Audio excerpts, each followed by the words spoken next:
الحمدللہ رب العالمین والصلاة والسلام علی سید المرسلین وعلی آلہ واصحابہ اجمعین، اما بعد فاعوذ باللہ من الشیطان الرجیم، بسم اللہ الرحمن الرحیم۔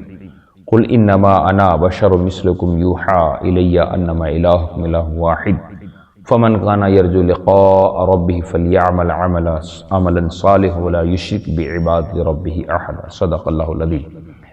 صلی اللہ علیہ نبی الامی وآلہ صلی اللہ علیہ وسلم، صلاۃ دائمۃ سیدی یا رسول اللہ صلی اللہ علیہ وسلم۔ حضرات، اب اس وقت میں بخاری شریف کی یہ میرے سامنے کتاب جو ہے یہ جلد اول ہے اور باب الصیام ہے، صفحہ نمبر 263 ہے، جس کا باب ہے باب التنکیل لمن اکثر الوصال، باب التنکیل لمن اکثر الوصال۔ اس کے تحت حضرت ابو ہریرہ رضی اللہ تعالیٰ عنہ سے روایت ہے، ذرا حدیث پاک کے الفاظ غور سے سماعت کریں۔ کہتے ہیں ان ابا ہریرہ رضی اللہ تعالیٰ عنہ قال نہا رسول اللہ صلی اللہ علیہ وسلم عن الوصال فی الصوم۔ حضرت ابو ہریرہ رضی اللہ تعالیٰ عنہ سے روایت ہے، وہ کہتے ہیں کہ نبی کریم نے منع فرمایا وصال یعنی لگاتار روزے رکھنے سے۔ صوم وصال ایسے روزے کو کہتے ہیں جس میں سحری اور افطار نہ کیا جائے، روزے پر روزہ رات اور دن رکھا جائے۔ رسول کریم صلی اللہ علیہ وسلم نے ایسے روزے رکھے کہ آپ نہ اس میں سحری کرتے نہ افطار کرتے، اسی کو صوم وصال کہتے۔ خود کے حدیث کے الفاظ ہیں فقال له رجل من المسلمین، تو ابو ہریرہ کہتے ہیں کہ نبی کریم سے مسلمانوں میں سے کسی ایک شخص نے کہا انک تواصل یا رسول اللہ، اے اللہ کے رسول صلی اللہ علیہ وسلم آپ تو صوم وصال رکھتے ہیں۔ ابھی آگے آنے والے حدیث جو صفحہ نمبر یہ 63 ہے، 64 میں جو حدیث پاک ہے اس میں صراحت یہ ہے کہ رسول کریم صلی اللہ علیہ وسلم نے جب ابو سعید خدری سے، یہ صفحہ نمبر 264 ہے، ابو سعید خدری کہتے ہیں انہ سمع رسول اللہ صلی اللہ علیہ وسلم یقول لا تواصلوا فانکم اراد ان یواصلوا فلیواصلوا حتی السحر۔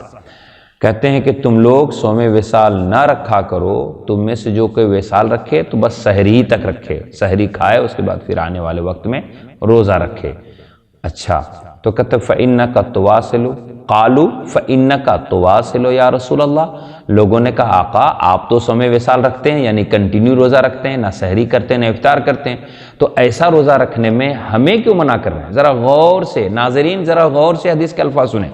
وہ صحابی ہیں، ان کی نیکیاں الحمدللہ ہم سے کئی گنے زیادہ ہیں، ان کے جسمانی طاقت اللہ کے فضل سے ہم سے کئی گنا زیادہ ہے، ان کی قربانی اور ان کی محنتیں ایسی تھی، ان کی نیت کی پاکیزگی اور ارادے کی صداقت ایسے تھی کہ اسلام الحمدللہ رب العالمین ان کی محنتوں سے ہم تک پہنچا۔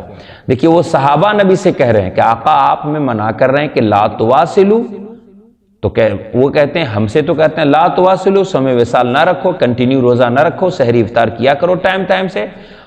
فَإِنَّكَ تُوَاصِلُ یا رسول اللہ، لیکن آقا آپ تو روزہ رکھتے ہیں۔ تو نبی نے اس کے جواب میں کیا کہا؟ قَالَ لَسْتُ كَهَيْئَتِكُمْ، لَسْتُ میں نہیں ہوں تیری حقیقت کی طرح، تیری حیت کی طرح، یعنی تیری باڈی کے جو حقیقت ہے، جو بھوک کے اور پیاس کے برداشت کرنے کی جو طاقت اور چھمتا ہے تیرے جسم کی، وہ میرے جسم کی طرح نہیں ہے۔ حال تیرے، اب یہاں دیکھیے، یہاں جسمانی طاقت اور جسمانی حقیقت سے بحث ہو رہی ہے کہ چونکہ روزہ رکھنے کا اثر بھوک پیاس کا جسم پر ہوتا ہے، تو نبی یہ بتانا چاہتے ہیں کہ بھوک پیاس کا اثر جو تیرے جسم پر ہوتا وہ میرے جسم پر نہیں ہوتا، کیونکہ لستو کا حیاتکم، میری حقیقت تیری طرح، میری باڈی میرے جسم کی حقیقت تیرے جسم کی طرح نہیں ہے۔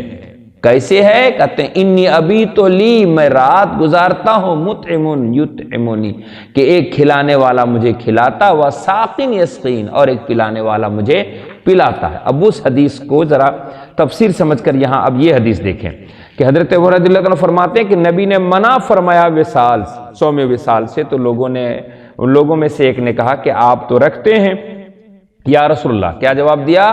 تواصلو یا رسول اللہ، آپ تو روزہ رکھتے ہیں اور ہمیں منع کرتے ہیں۔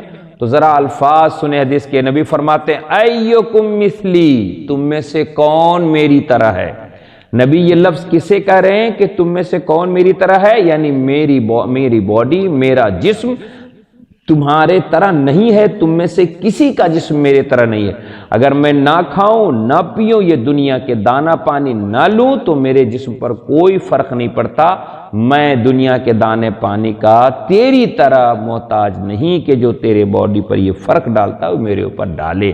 لہٰذا یہ نہ سمجھو تم کہ تمہاری طرح میں ہوں، تو میں بغیر کھائے پیے کنٹینیو روزے رکھتا ہوں تو تم بھی رکھ لو گے۔ عزیزو، اس حدیث پاک سے یہ ثابت ہوا کہ جو کوئی اس قرآن کی آیت کو جو میں نے آپ کے سامنے رکھا ہے کہ اللہ تعالیٰ نے جو فرمایا ہے قل انما انا بشر مثلکم، کہہ دو کہ میں تیرے طرح بشر ہوں، تو یہ آیت کی روشنی میں کوئی یہ کہتا ہے کہ بس نبی کے جسم کی پاور، صلاحیت، طاقت میری طرح ہے، تو وہ نیری جہالت کی بات کرتا ہے۔ دراصل وہاں اللہ کے رسول صلی اللہ علیہ وسلم کو صرف یہ دکھانا تھا کہ رسول فرشتے نہیں، جنات نہیں، تیرے طرح انسان ہیں، لیکن مقام و مرتبہ رسول کریم صلی اللہ علیہ وسلم کے جس کا تیرے طرح نہیں ہے، جو یہ رسول کریم یہاں کلیئر کر رہے ہیں۔ اور یہ حدیث پاک کہاں کی؟ بخاری شریف کتاب الصیام کی صفحہ نمبر 263 ہے یہ، اور راوی حضرت ابو ہریرہ ہیں، اور دوسری روایت اس کے بعد ہے جس کے راوی حضرت ابو سعید خدری ہیں۔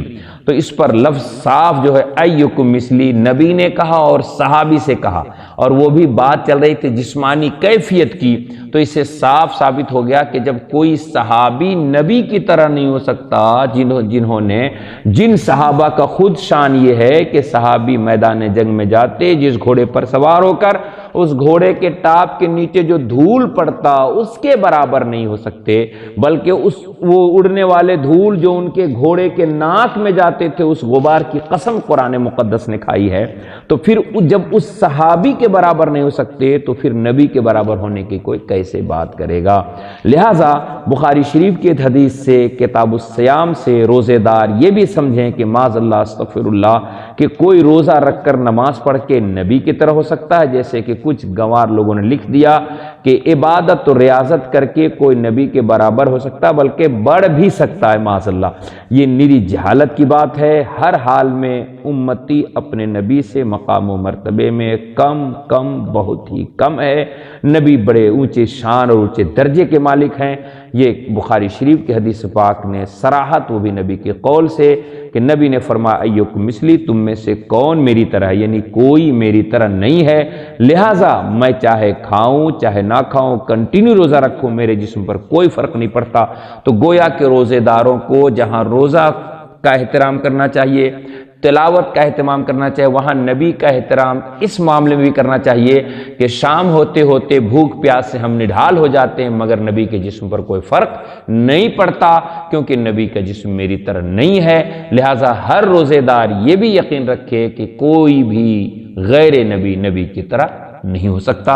اللہ تعالی ہمیں روزوں کے بھی احترام کی توفیق دے، اور جن کی برکتوں سے روزہ ملا اس پیغمبر آخر الزماں جناب محمد رسول اللہ صلی اللہ علیہ وسلم کے بھی احترام کے اللہ توفیق عطا فرمائے۔